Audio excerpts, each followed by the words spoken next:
Hey guys, I'm coming to you with a video on how I make my aloe vera oil. So I do grow my own aloe in the backyard. It's very easy to do.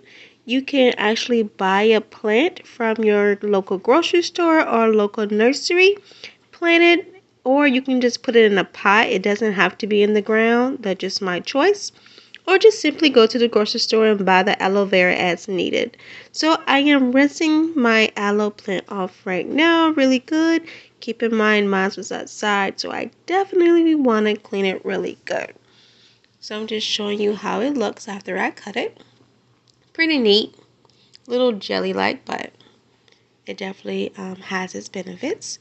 So I am cleaning it as we speak to get all the dirt off. Okay, so this is how it looks. And now I am going to cut it. Now, as soon as I start doing a video, everybody wants to come in the kitchen and talk to me. So as you can see, Aiden is in the background, of course, and he's telling me he's hungry, which is not usual, but whatever. So look at the little prickly spots. We're going to cut those off.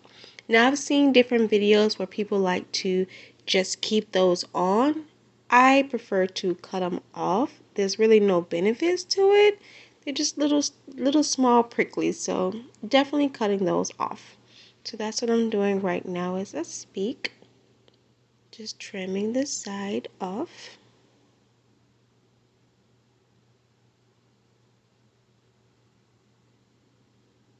See, look at the little prickly things. They're not compared to like cactus thorns, not that far, no.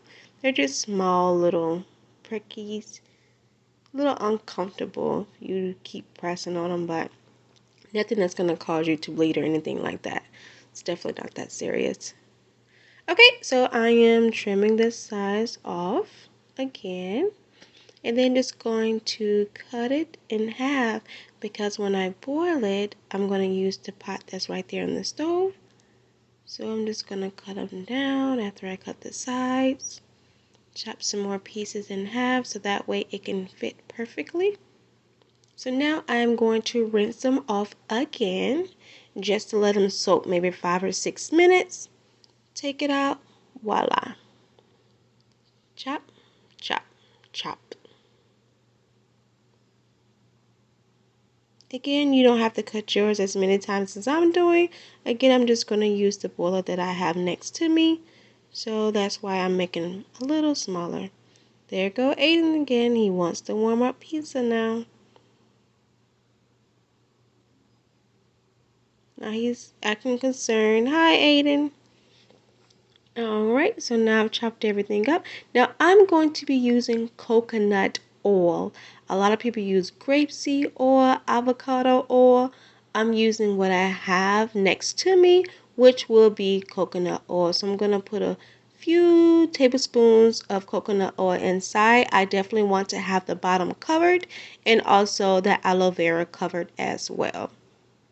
So I'm just putting a little more in there. I should have grabbed a bigger spoon, but it's okay.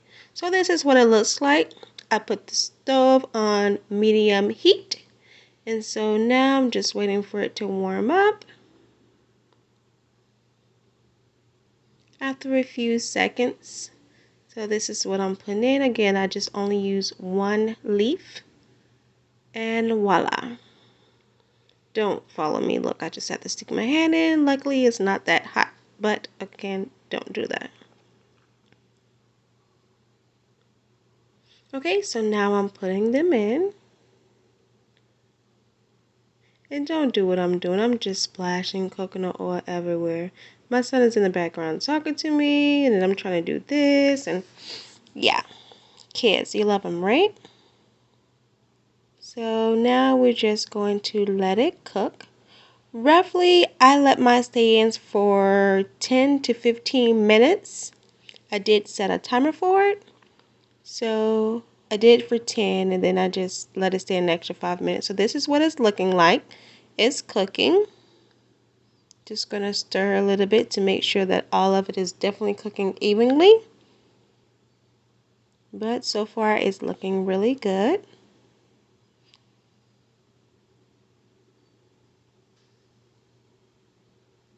Just a few more moments. Okay, so we're at the point where I'm just going to go ahead and turn the stove off and let it cool. Alright, so we're back. I did let it cool for maybe 6 hours. I went ahead with my day. So I'm going to use this old container that I have to go ahead and put the oil inside of it.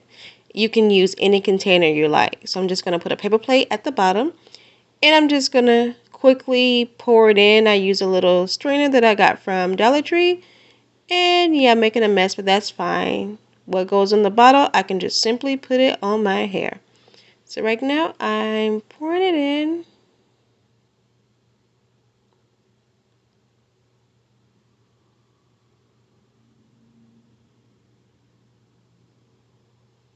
Again, this is one leaf, but I will get a pretty good amount of oil coming from this one leaf that we just chopped up and boiled. Again, you can boil it for 10 to 15 minutes or according to your preference. I had somewhere to go, so I let it sit for like 6 hours, but you can just let it sit to its room temp. And now I'm just going to add a little vitamin E oil inside of it. I love vitamin E on my locks. And now I'm going to add a little castor oil on there as well. Just a few drops.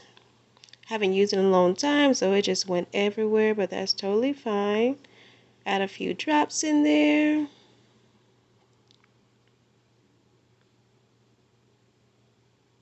Okay, put the top on it and just shake it. Now every time before you use it, you definitely want to shake it. But other than that, this is how I make my aloe vera oil. It's much better than going into the stores buying the oil because you never know what's in the products. They use these different chemicals. That way I know what I put in the bottle and what's going on my hair as well as my daughter's hair.